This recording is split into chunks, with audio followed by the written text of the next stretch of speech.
Hi hello నమస్తే welcome to our channel. నేను సిరి. హైదరాబాద్లో మరి నార్త్ ఇండియన్స్ పెట్టుబడులు పెడుతున్నారు కాబట్టి మరి రియల్ ఎస్టేట్ రంగానికి ఊపొస్తుందా? సో ఈ అంశాన్ని మనకి ఇంకా వివరించడానికి మనతో పాటు ఉన్నారు మన స్టూడియోలో realtor oxygen founder and CEO doctor Nandi Rameshwar Rao గారు. నమస్కారం సార్. సార్ ఇప్పుడు చూస్తుంటే హైదరాబాద్లో నార్త్ ఇండియన్స్ ఇన్వెస్ట్ చేయడం వల్ల మరి రియల్ ఎస్టేట్ రంగానికి ఊపొస్తుందంటారా రాదంటారా? రియల్ ఎస్టేట్కి ఎప్పుడు ఊపులోనే ఉంటుంది. రోటీ కపడా మకాన్ ఎవర్ గ్రీన్ సబ్జెక్ట్, నాకు ఇష్టమైన సబ్జెక్ట్. ఎందుకంటే నేను ఎంతోమందిని ప్రాపర్టీ ఓనర్ చేసే అవకాశం కల్పించాడు దేవుడు. నేను ఎంతమందికి ఎక్కువ వీలైతే అంతమంది ప్రాపర్టీ ఓనర్స్గా చేయాలి.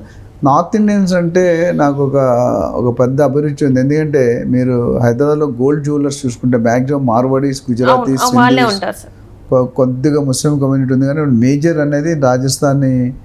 నేను గుజరాత్కి వెళ్ళినప్పుడు గోల్డ్కి చాలా షాప్ ఒకటి వెళ్ళానండి. నేను టాకింగ్ అబౌట్ 20 years బ్యాక్ వెళ్ళాము. ఖచ్చితంగా వెళ్తే అక్కడ గోల్డ్ షాప్ ఎలా ఉన్నదంటే మనం బిస్కెట్లు చాక్లెట్ కొనుక్కునేటట్టు కొనుక్కుంటారు. లేడీస్ ఎస్పెషల్లీ అప్పట్లో 1000 రూపాయలు 2000 కట్టలతో పాటు వచ్చేవారు షాపులకి. రావడం అంటే నేను 20 years బ్యాక్ 2 లక్షలు అంటే ఈరోజు ఎంత 20 లక్షలు. సో 2 లక్షలు తక్కువ నుంచి కొనుక్కున్నారు. మాకే ఆశ్చర్యం. మేము 50,000 పెట్టుకున్నామంటే ఆలోచించేవాళ్ళం. అలాంటిది అంత ఫేమస్ అంటే అందులో డిజైనింగ్ నేను ఎక్కడ చూడలేదు. రాజ్కోట్ తర్వాత ఇట్లా గోల్డ్ షాప్ చూస్తే మాత్రం డెఫినెట్గా గుజరాత్లో ఏమున్నాయి మీకు? రాజ్కోట్, బరోడా, సూరత్, అహ్మదాబాద్, కచ్, భుజ్, జామ్నగర్, రిలయన్స్ ముఖేష్ అంబానీ గారి ఇండస్ట్రీ కూడా అక్కడే ఉంది.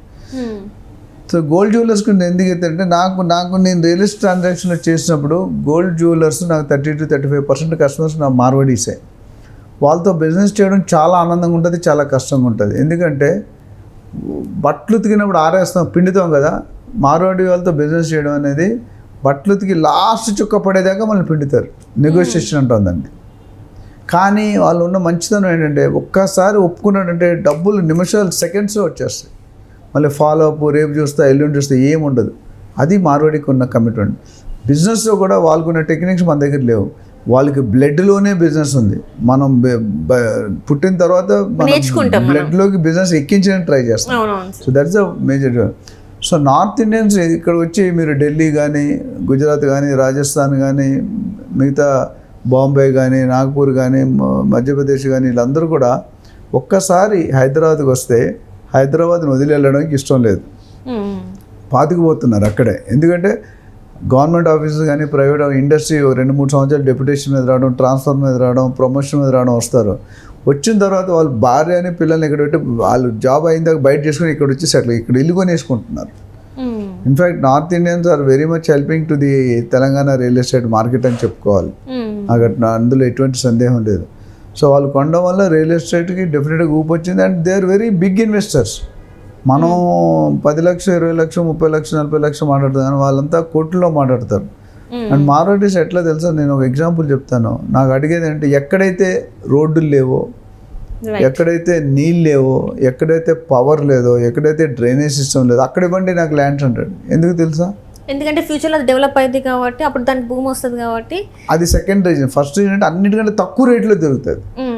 10 రూపాయలు 2 రూపాయలు దొరుకుతుంది. అది దొరికిన తర్వాత వాళ్ళు ఆ టైం వరకు ఇంకా 10 సంవత్సరాలు హోల్డ్ చేస్తారు. ఇప్పుడు మనకు ఒకప్పుడు షాద్నగర్లో ఏముందమ్మా? కుక్కడపల్లి ఏముంది? దిల్సుఖ్ నగర్లో ఏముంది? ఏమీ లేదు. తెల్లాపూర్లో ఏముంది? ఇప్పుడు 10-15-20 years తర్వాత ఇప్పుడు ఎలా ఉంది? కొనుక్కొని 1-2 లక్షలు చెప్తున్నారు కానీ కుక్కడపల్లిలో 2 లక్షలు. సో వాళ్ళకున్న థింకింగ్ కానీ బిజినెస్ నేచర్ కానీ వేరండి. కానీ వాళ్ళు కమిటెడ్ నిజాయితీ ఏం నచ్చిందంటే ఒక బిజినెస్ అంటే నువ్వు డిస్కౌంట్ ఇచ్చినా అడిగినా అడగపోయినా నాకు 100 రూపాయలు పడింది, నేను 20% మార్జిన్ పెట్టు. 120కి అమ్ముతాడు, 110కి అమ్మడు, 125కి అమ్మడు. కానీ కొంతమంది బిజినెస్ మ్యాన్ అలా కాదు, దొరికితే నొక్కాడమే. అది పనిచేది. లాంగ్ టర్మ్ బిజినెస్ ఉంటుంది. చూడండి వాళ్ళ ముత్తాతలు నుండి అదే బిజినెస్ అన్నది. వాళ్ళ ఉద్యోగాలు పెద్ద నమ్మరు. 10th క్లాస్ అయిందంటే తీసుకొచ్చి కౌంటర్లో కూర్చోబెడతారు. అటు గోల్డ్ జ్యువెలర్ కానీ, బట్టల షాపులు కానీ, ఈ టైల్స్ అమ్మేవాళ్ళు కానీ, హార్డ్వేర్ షాపులు కానీ, స్వీట్ షాపులు, ఈ జిలాబీలు, మిక్సర్లు, రాజస్థానీ అన్నీ కూడా మనోళ్ళు కాదు. ఫస్ట్ వచ్చి చిన్న రూమ్ అద్దె తీసుకుంటాడు, తర్వాత ఆ బిల్డింగ్ కొనేస్తాడు, పక్క బిల్డింగ్ కొనేస్తాడు, ఇటుపక్క బిల్డింగ్, 4 బిల్డింగ్లు ఉంటాయి. ఆ పిల్లలు కూడా అయినా ఫుడ్, బెడ్ అన్నీ చూసుకొని 10,000-5,000 ఇస్తారు నెలకి. వాడు ఎంత కొట్టినా సంవత్సరం 4 నెలలు సెలవు. వాళ్ళ స్టైల్ వేరండి, మన స్టైల్ వేరు. వాళ్ళ వర్క్ చేయాలంటే మనకు చాలా కష్టం. సో నేను అనేది అంటే నార్త్ ఇండియన్ డెఫినెట్గా కంట్రిబ్యూట్ చేస్తున్నారు. ఆఫ్ కోర్స్ అంత ఎక్కువ పర్సంటేజ్ కాదు, అదొక particular set of percentage. So వాళ్ళు కూడా మన రెవెన్యూ జనరేషన్ ఒక పార్ట్ పంచుకుంటే, మీరు గోల్డ్ జ్యువెలర్ చూసుకుంటే 80% మార్వాడీస్ రాజస్థాన్లో ఉంటారు. అదే రాజస్థానీ, గుజరాత్ వీళ్ళు ఎక్కువ చేస్తారు business and committed. But buying capacity బాగుంది. మన ఎంప్లాయ్మెంట్ డిపెండ్ అవుతాం. వాళ్ళకి already business establish. Gold jeweller shop అంటే నెలకి లక్షల్లో సంపాదిస్తారు నాకు తెలిసి, వేలల్లో కాదు లక్షల్లో 5, 10, 20, 30 లక్షలు కూడా సంపాదించే వాళ్ళు ఉన్నారు. సో దట్ ఈస్ అప్పుడు ఆ సేవింగ్స్ అన్నీ ఏం చేస్తారు?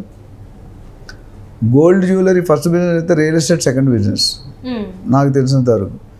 సో డెఫినెట్గా తెలంగాణలో ఇన్వెస్టర్స్లో మార్వాడీస్ కానీ నార్త్ ఇండియన్స్ కానీ ఒక భాగం ఉంది. ఇప్పుడు లేటెస్ట్గా అన్ని స్టేట్ వాళ్ళు కూడా మన గాస్ మొగ్గు చూపిస్తున్నారు. అటు వెస్ట్ జోన్ కానీ, ఇటు ఈస్ట్ జోన్ కానీ, అటు నార్త్ జోన్ కానీ, అటు సెంట్రల్ జోన్ కానీ, సౌత్ జోన్ మీద ఎస్పెషల్లీ మన దగ్గర చూపించేంత ఇంట్రెస్ట్ మళ్ళీ బెంగళూరు, చెన్నైలో ఉండదు. బెంగళూరులో ఒకప్పుడు ఉండేది, చెన్నైలో లాంగ్వేజ్ ప్రాబ్లం. హైదరాబాద్లో ఏంటంటే ఏ జాతి వాళ్ళైనా బతకగలరు, ఏ మతం వాళ్ళైనా బతకగలరు, ఏ ఇన్కమ్ లెవెల్ అయినా బతకగలరు, టెంపరేచర్స్ బాగుంటాయి, ఇన్ఫ్రాస్ట్రక్చర్ బాగుంటుంది, culture of the people, helping nature, friendly, కంప్యూటర్లో యూజర్ ఫ్రెండ్లీ అంటాం. ఇవన్నీ పెట్టుకుంటే కనుక మన స్టేట్ అందుకని ఇప్పుడు one of the best city in the world అయిపోతుంది. మనం ఇప్పుడు ఇండియాలో అయితే Hyderabad in terms of real estate మనం లీడింగ్ పొజిషన్లో. అంటే తక్కువ రేట్లకి మంచి బంజారా హిల్స్ అంటే 15-20 వేలకి దొరికిపోతుంది. అదే మీరు బెంగళూరు, చెన్నై వెళ్తే 50, 60, 70, 80 వేలు పర్ స్క్వేర్ ఫీట్ అమ్ముతున్నారు ఫ్లాట్. అంటే మనకి ఇంత డెవలప్ అయినప్పటికి కూడా మనకి మేజర్ పాయింట్ ఏంటంటే ఓఆర్ఆర్, ట్రిపుల్ఆర్తో పాటు సిటీ 4 వైపులా విస్తరిస్తుంది.